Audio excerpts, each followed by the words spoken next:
छोरो हज़रत ज़ैनुल आबिदीन जेको बीमारी के हालत में बेहोशी की हालत में थी मंदिर अंदर सुतो पियो आहे यो हज़रत अली अकबर सरकार जॾहिं मुंहिंजे रब हुसैन तयारी कई पुछा कई बाबा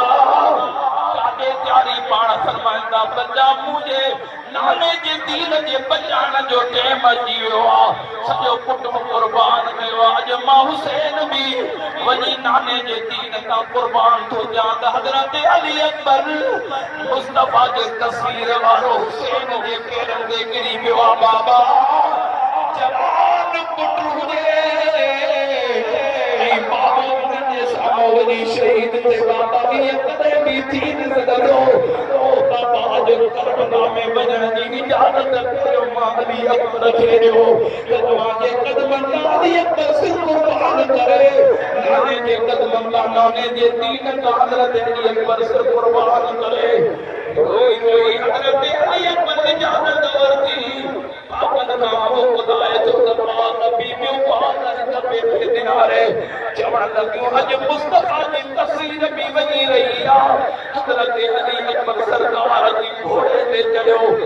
होत पियो लॻे हज़रत अली अकबर कीअं जो घोड़े खे दोस्त कटे विखूं अॻिते हलायो हेॾे निहारियो इहो खणी गुज़री न वञे पीढ़ीअ जे बचनि जो दर्द ॿुधण आया हो पंहिंजे सीननि में कुझु रमत हासिल कयो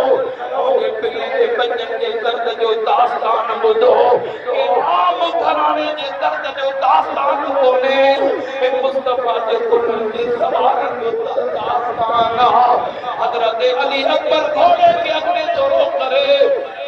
मदीने दे करे अखियुनि मां सारो कतार पाणी हलियो रोइण लॻा त मुंहिंजे रब हुसैन हक़ न फरमाई बच्चा अली अकबर छा थो करे यज़ीदी थो खिलाए ओ बच्चा बुज़दिल अंदर न थियो आहे हज़रत अली अकबर थो चवे बाबा कंहिंजे जिस्म में हैदर जो खून हुजे ओ बाबा शेरनि खां बि शेर हूंदा आहिनि ओ बच्चा छो थो रोए अली अकबर थो करे बाबा जेकी मदीने में भेण सुगरा छॾे आयासीं ओ बाबा जब अली अकबर के पंहिंजी भेण सुगरा मदीने वारी याद अची ओ बाबा